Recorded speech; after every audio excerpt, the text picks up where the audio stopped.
알렐루야.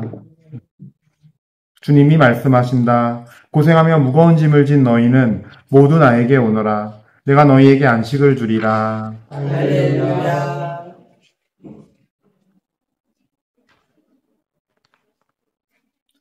주님께서 여러분과 함께 또한 자기의 영과 함께 마테오가 전한 거룩한 복음입니다. 주님 영광 받으소서. 그때 예수님께서는 군중을 보시고 산으로 오르셨다. 그분께서 자리에 앉으시자 제자들이 그분께 다가왔다. 예수님께서 입을 여시어 그들을 이렇게 가르치셨다. 행복하여라, 마음이 가난한 사람들. 하늘나라가 그들의 것이다. 행복하여라, 슬퍼하는 사람들. 그들은 위로를 받을 것이다. 행복하여라, 온유한 사람들. 그들은 땅을 차지할 것이다. 행복하여라, 의로움에 줄이고 목마른 사람들. 그들은 흡족해질 것이다. 행복하여라, 자비로운 사람들. 그들은 자비를 입을 것이다. 행복하여라, 마음이 깨끗한 사람들. 그들은 하느님을 볼 것이다. 행복하여라, 평화를 이루는 사람들. 그들은 하느님의 자녀라 불릴 것이다. 행복하여라, 의로움 때문에 박해를 받는 사람들. 하늘나라가 그들의 것이다. 사람들이 나 때문에 너희를 모욕하고 박해하며 너희를 거슬러 거짓으로 온갖 사악한 말을 하면 너희는 행복하다.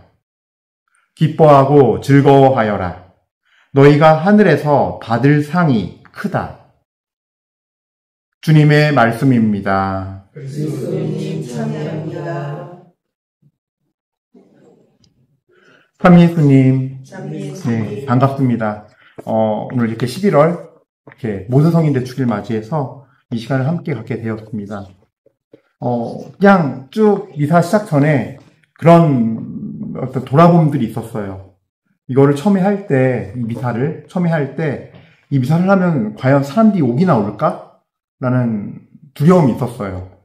그리고 그 당시에는 제가 어찌 보면 예수님을 정말 잘 알지 못했기 때문에 사제였지만 인간적인 방식으로, 세상의 방식으로 생각을 더 많이 하고 살았고, 그렇게 하는 것이 다 옳은 걸로만 생각했었고, 그랬던 어떤 어리석었던 시기였기 때문에 이 아지트란, 지금 생각하면 그래요. 이 아지트라는 곳을 맡을 만큼의 하느님 보시기에 준비되지 않은 그런 작은 정말 형편없는 그릇이었는데, 이게 같이, 어찌 보면 이 시간 자체가 하나님께서 같이 제 그릇을 깨주시고, 정말 그 은총을 담을 수 있는 사람으로 저를 빚어가시면서 같이 이렇게 이 의미를 알게 해주신 것 같아요. 아마 그러지 않았으면 그냥 이걸 하나의 사업처럼 여겨서 유명한 강사도 모셔야 되고, 예, 일이 되거든요. 팀이 있어서, 사업팀이 있어서 이것도 꾸려야 되고, 다음에는 더 많은 사람들이 오게 하기 위해서, 실망시키지 하기 위해서, 다음 달 준비를 위해서, 1년치 스케줄을 짜면서 좀 말 좀 잘한다, 인지도가 있다, 영향력이 있다는 사람들 명단 추려가지고, 막 섭외하고 이랬겠죠. 근데 지금 돌이켜서 봤을 때, 그렇게 생각하면서 사고방식을 가졌던 저를 보면서, 정말로 제가 어리석었구나. 하느님이 원하셨던 건 그런 것이 아니었구나를 다시금 느껴요. 지금 이 미사는 사실 와보고 싶어 하는 사람은 많아요. 전화 문의도 많이 와요, 사실은. 문자로도 거기 어디예요? 어떻게 가요? 하는데 정말 올 수 있는 사람은 많지 않아요. 예. 그래서 제가 이렇게 하면서 하느님 왜 이렇게 하시죠? 했는데 그런 것 같아요. 주님께서는 목마르고 배고프고 굶주린 이들, 그들에게 정말 아주 깊은 산속에 있는 옹달샘처럼 아주 땀 흘리고 위로와 힘이 필요할 때 정말 정말 하나님이 눈에 띄게 해주셔서 우연처럼 발견되는 그런 미사 자리로 하나님이 만드셨던 것 같아요. 지금까지 세월을 돌아보면은 항상 그랬습니다. 막 가득 찰 것처럼 연락이 올 때도 있었고, 아니면 정말, 한 명도 안 올 것 같은데? 라는 생각이 들었던 날도 되게 많아요. 예. 항상 하나님이 불러주신 사람들이 오는 자리임도 알고 있고, 저 역시도 주님께서 주시는 말씀 안에서 가고 있음을 느낍니다. 자, 오늘 모든 성인 대축일인데 이 요한묵시록의 오늘 3장 1절부터 3절의 말씀이 바로 그 모든 하나님의 성도들, 하나님 나라에 이제 불러 모음 받은 성도들을 사도 요한이 본 거예요. 처음에는 들어서 알게 된 거죠. 뭐냐면은 14만 4천 명. 하나님의 인장을 받을 사람이 14만 4천 명이라는 얘기를 듣고 있고 그들이 있다는 것과 그 다음에 다음에 눈으로 다른 것을 보니 셀 수 없는 많은 이들이 흰옷을 입고 있었어요. 그러면은 이들이 정체성은 뭐냐가 가장 마지막에 요한묵시록 7장 14절에 나오는데요. 원로님께서 알고 계시지 않습니까? 하고 내가 대답하였더니 그가 나에게 말하였습니다. 이들의 정체성이에요. 성국가는 이들의 정체성이에요. 저 사람들은 큰 환난을 겪어낸 사람들이다. 겪어내니 그냥 경험을 했다는 얘기가 아니에요. 이 뒷문장이 정말 중요한 말씀이에요. 저들은 어린 양의 피로 자기들의 긴 겉옷을 깨끗이 빨아 희게 하였다. 어린 양의 피로. 어린 양의 피가 누구예요? 예수님의 피로. 예수님께서 그 피를 주셔야 그 피로 빨 수 있는 거예요. 우리는 착각을 하면 안 돼요. 세례 받았으니까 내가 구원받았지? 그러면 개신교 신자들이 예수 천당 불신족하는 거와 뭐가 달라요? 아무 의미도 모른 책을 떠드는 것과 같은 거예요. 그렇게 되면 예수님께서 십자가로 나를 구원하셨음을 내가 깨닫고 그분 앞에 완전히 엎어져서 회개가 되고 깨끗해진 사람이에요. 뭔지 이제 알겠죠? 여러분 우리 모든 성인이라고 그러잖아요. 저는요 그렇게 생각하거든요.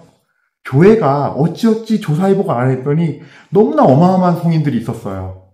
대표적으로 우리 사도들, 12사도들, 그죠? 어마어마하신 분들이잖아요, 정말. 그 무식한 어부였던 베드로는 십자가에 너무 예수님을 사랑해서 십자가에 거꾸로 매달려 돌아가시잖아요. 너무 사랑하는데 자격이 없으니까 자기는. 내가 어떻게 예수님처럼 죽냐고, 나 같은 놈이. 프란시스코 성인, 이런 분들도 있지만 사실 진짜 예수님의 거룩한 종들 중에 예수님께서 정말 신부로 맞이할 만큼 신랑으로서 맞이할 그 영혼들, 그 거룩한 영혼들은요, 저는 우리 땅에도 있다 생각해요. 예를 들어서 천민인데 기록이 없어요. 순교자예요, 무명 순교자. 기록이 없어 모르는, 교회가 모르는 사람도 많아요. 하지만 하늘나라에는 그들 가운데 14만 4천 명이 있을 수도 있고, 그들이 어린 양의 피로 자기들의 긴 겉옷을 빨아내, 정말 거룩해지고 깨끗해진 사람들인 거죠. 그래서 교회가 모르는 수많은 성인들, 교회에서는 평가조차 못하지만 하나님 나라에서는 이미 예수님에게 너무나 큰 사람 대접받고 있는 그런 일도 있다는 거죠. 그런 모든 알지 못한 성인들까지 기리는 날이 바로 이 모든 성인 대축일인데, 이 모든 성인들에게는 공통점이 있는데 바로 어린 양의 피로 자기들의 긴 겉옷을 깨끗이 빨아 희게 한 이들이에요. 즉 성인들 종류가 많아요. 순교 성인도 있고 증거자도 있고 신분도 다양해요. 평신도도 있고 평생 과부도 있고 헬레나 성녀처럼 왕후도 있었고 귀족도 있었고, 그러나 다 똑같아요. 한 가지는 똑같아요. 다 십자가의 여정을 거쳐서 정화되고 성화되고 깨끗이 빨아진 이들이에요. 예수님의 피로. 그래서 삶은 똑같아요. 왕후였던 헬레나도 예수님 앞에서 왕관 벗어던지고 죄인 헬레나예요. 그분 앞에서는. 그렇게 고백하면서 사는 사람이에요. 프란시스코 성인도, 비오사제도, 교황님도, 그레고리오 교황님도 다 예수님 앞에 설 때는 예수님 당신의 십자가의 피로 제가 은총을 받지 않았으면은, 당신이 저를 깨끗하게 하지 않았으면 저는 죄인입니다라고 고백하는 그 한 가지 길을 걸었던 사람들인 거예요.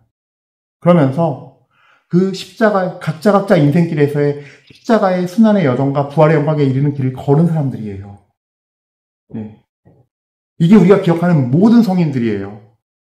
그러면 그들만 슈퍼히어로니까 그렇게 살아야 되느냐? 아니요. 예수님은 다 똑같은 조건을 걸었어요. 당신께서 성령의 인도를 받아서 광야에서 40일 동안 거기서 단식하시고 마귀의 유혹을 받으시고 성령의 능력을 충만히 받고 돌아오셔서 세례받으신 다음에 가장 먼저 하신 첫 번째 메시지가 마태복음, 마르코복음에 명확히 나와 있어요. 하늘나라가 가까이 왔으니 너희는 회개하고 복음을 믿어라. 회개하고 복음을 믿어라예요. 예수님께서 첫 번째 순환 예고를 제자들에게 하신 다음에 모든 사람들에게 말씀하세요. 모든 군중이 있는 자리에서 누구든지 나를 따르려면 자기를 버리고 날마다 제 십자가를 지고 나를 따라야 한다예요. 그리고 오늘 사도 요한이 환지를 보면서 천사 원로에게 물어봐요. 원로님과 같은 천사에게. 원로님 알고 계시지 않습니까? 저 사람이 누군지, 저들이 누군지. 저들은 어린 양의 피로 자기들의 긴 겉옷을 깨끗이 팔아 희게 하였고 환난을 이겨낸 자들이다. 큰 환난을 이겨낸 자들이다. 그래요. 그리고 이 깨끗이 따라 희게 된 사람들에 대한 여정이 오늘 복음이에요. 우리가 흔히 말하는 진복팔단. 도무지 보면은 행복할 이유가 없어요. 이게 뭐가 행복해요, 이게. 마음까지 가난하래요. 그냥 내가 부자이고 싶어 죽겠는데, 마음이 가난한 사람이 행복하대요. 아휴, 나는, 아빠, 엄마가 돈이 없어가지고, 네 명이로 된 집도 하나 없는데, 야, 마음이 가난한 사람들, 마음까지 가난하라고 그래서 보고? 그렇잖아요. 그렇게 느껴지잖아요. 그나마 좀 나아 보이는 표현이 딱 하나 있죠. 나아 보이는 게. 행복하여라 오묘한 사람들. 그들은 땅을 차지할 것이다. 근데 이것도 그 뜻이 아니에요. 그 땅이. 여러분들이 생각하는 그 땅 사시려면 강남 서초 좋은 땅 사시려고 하고 어디 가보를 땅 사려고 하면은 오묘해서 안 돼요. 토지 정보를 봐야지요. 유능한 투기꾼 찾아가야지요. 그분한테 돈 주면서 배워야지요. 그 땅 아니에요, 이 땅. 죄송하지만. 하느님 나라에서 내가 받을 땅이에요. 여기 없어요. 여기 걸 의미하지 않아요. 우리는 어떻게든 좀 하나 그냥 콩고물 좀 껴넣으려 그래요. 그런 조건에서 보면 이 말씀은요. 행복할 게 하나도 없어요. 뭐가 행복하다는 거지 도대체? 울라 그러고 슬퍼하는 사람이 행복하다 그러고. 우리가 즉 하느님 앞에 그 어린 양의 신 예수 그리스도의 피로 깨끗해지려면요. 이 오늘 말씀하시는 8가지를 그러니까 마치 한 과목들처럼 살아내는 이들이에요. 사실은. 그 삶들을 겪어낸 여기서 말하는 환난이 그거예요. 큰 환난을 겪어냈다는 게 그거예요. 여러분들 아빌라의 성녀 데데레사도 아빌라 가면 잘 꾸며져 있고 막 이렇잖아요. 그 당시에 그 개혁할 때요. 그 아빌라 데레사 수녀를 못 잡아먹어서 난리도 아니었어요. 엄청 고생하셨어요, 성녀께서. 같은 동시대에 십자가의 성요한이요. 나중에 밝혀졌지만 가르멜리에서요. 그 봉쇄수도에서 안에서 무슨 일이 벌어지는지 누가 압니까? 나중에 창고에 가둬놓고 막 그랬어요. 굶어 죽자게 밥만 주고 막 그랬던 시절이 있었어요. 그냥 유능한 수도자고 관상 가니까 영성이 뛰어나니까 그 뛰어난 영성이란 말을 듣기 위해서는요. 하나님께서는요. 이 여정을 다 통과시키세요. 그 광에 갇혀서 얼마나 울면서 기도했을까요, 하나님 앞에. 그 눈물이 이유 없이 당하는, 예수님 때문에 당하는, 복음 때문에 당하는, 하나님 살아가려고 당하는 그 눈물이 천상의 눈물병에 담겨서 하나님이 나중에 왔을 때 너가 날 위해서 이렇게 울었지? 내가 너 기억해. 너 내 옆에 앉아. 우리 이제는 더 이상 울지 말자꾸나. 내가 네 눈물 다 닦아줄게. 그래서 행복한 거예요. 마음이 가난한 사람들. 우리요, 진짜 가난한데, 마음이 가난하지 않은 사람들이 있어요. 그래서, 부자들을 보면요, 반항심이 있고요. 나도 그렇게 되고 싶고 부럽고요. 시기 질투나고요. 삐뚤어진 마음 갖고 있어요. 그렇죠? 필리피서에 보면요. 자, 요거는 좀 갖고 왔어요. 구절을 따왔어요. 이런 말씀이 있어요. 필리피서 3장 18절, 19절, 20절에 보면요. 사도 바울께서 너무나 속이 상해서 이런 말씀을 하세요. 여러분, 내가 이미 여러분에게 자주 말하였고 지금도 눈물을 흘리며 말하는데 많은 사람이 그리스도의 십자가의 원수로 살아가고 있습니다. 그들의 끝은 멸망입니다. 그들은 자기네 배를 하는 힘으로 가난한 마음이 아니라 가난한 마음에 반대되어 있는 그 마음, 배를 하는 힘으로 자기네 수치를 영광으로 삼으며 이 세상 것만 생각합니다. 그러나 우리는 하늘의 시민입니다. 그리고 그곳에서 구세주로 오실 주 예수 그리스도를 고대합니다. 바울께서 눈물을 흘리며 이미 여러 번 말했다고. 많은 이들이 자기네 영광을, 자기네 배를 하느님으로 여기고 자기네 수치를 영광으로 여긴다고. 가난하지 않고 삐뚤어진 탐욕스러운 마음을 영광으로 삼으려고 그러고 수치인데, 예수님의 첫 번째 선포자, 행복에 대한 첫 번째 선포 자체가 우리로 하여금 무엇을 추구해야 되는지, 무엇을 다시 바라봐야 되는지를 말씀하고 계세요. 사실 예수님께서 원하시는 건 딱 하나인데 제2독서에 딱 나와 있어요. 뭐냐면요. 요한일서 3장 3절. 그분께 이러한 희망을 두는 사람은 모두 그리스도께서 순결하신 것처럼 자신도 순결하게 합니다. 예수님 우리에게 바라시는 거 딱 하나인 것 같아요. 내가 세상에서 그렇게 살았던 것처럼 너희도 그렇게 거룩하게 살아. 순결하고 이 세상에서, 이 더러운 세상 속에서도 정말로 순금과 같은 모습으로 살아. 그러면 너희에게 하나님 나라가 임할 거야. 너희가 나중에 완전히 그 빛나는 흰옷으로 내가 너희를 입혀줄 거야.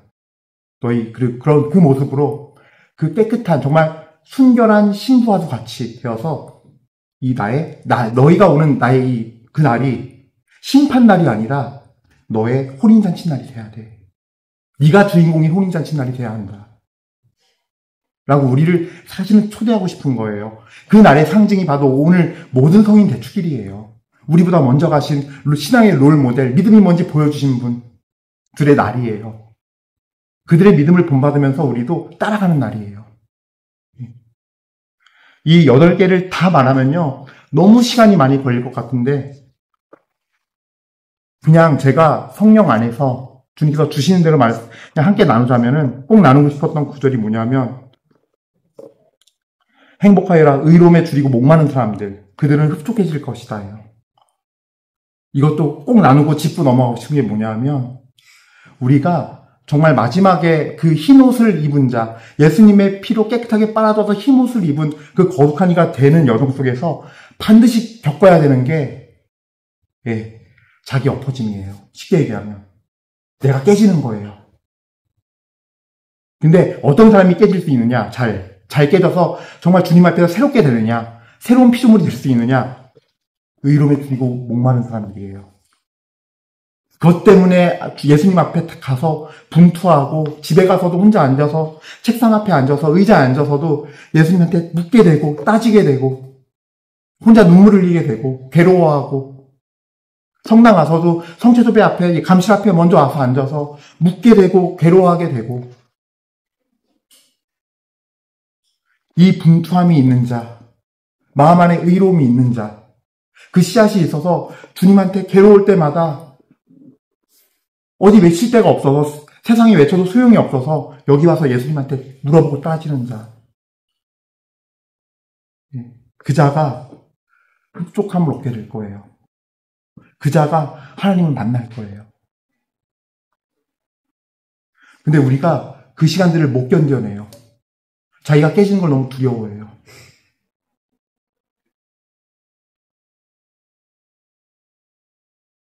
커다란 순종으로 가기 위해서는 예수님과 같이 가려면은 그냥 매일매일 작은 그 씨름의 자리가 있어야 돼요.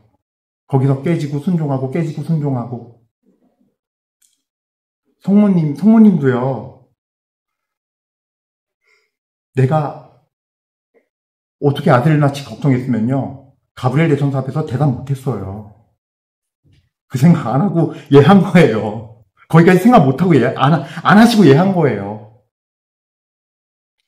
그 아들이 왕이 될 거라 했으니, 구세주가 될 거라 했으니, 그 아들과 나? 어떻게든 책임지시겠지. 뭔지 모르겠지만, 어떻게든 책임지시겠지. 구세주가 될 거라니까 뭐가 된다는 거 아니에요. 성모님께서 그냥 예하신 거예요. 우리도 뭔지 모르지만, 그 큰 것까지 못 쫓아가지만, 할 수도 없겠고, 그냥 기겁하고 그냥 달아나겠지만, 그게 아니라 매일매일 속에서 내 그만큼의 목마름과 의로움, 무엇이 맞는 건지, 무엇이 하나님의 뜻인지, 그 기도와 그 싸움, 그 기도 자리는 사실은 하나님과의 분투의 자리예요. 야곱이 천사와 씨름했듯이 야복강 앞에서 씨름하고 자기가 딱 꺾어지니까 형 에사우 앞에 갈 때 그 전까지는 지 종들 앞에 몰아넣고 자기가 아끼는 요새만 딱 끼고 있었어요. 라헬하고 와이프 라헬하고 제일 지가 뒤에 있었어요. 나 살려고. 하지만 야복강 건너면서 그 다음날 만나는 그날이 되자 그 천사의 싸움이 의미하는 게 그거예요. 자기가 꺾어지니까 자기가 제일 앞에 가요.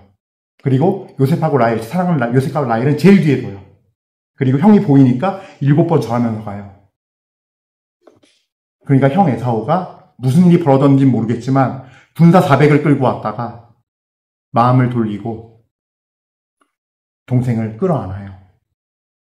내가 죽으니까 살아요. 우리 그 여정 걷는 거예요. 예수님 앞에서, 하나님 앞에서. 그래요. 얘기하면 너무너무 끝이 없어요. 끝없이 얘기하고 싶지만 주님께서 여러분들 안에 이 말씀의 씨앗이 심겨져서 돌받치는 지점들은 깨서 말씀이 자라고 또 길바닥이면 더 깨서 불삭기로 깨서 부숴서 또 거기서 말씀이 자라게 하시고 옥토인 땅은 더 가꾸어서 많은 열매가 맺는 맺어지는 은혜가 있기를 주님께 희망하면서 오늘 주님께 영광을 드립시다. 아멘.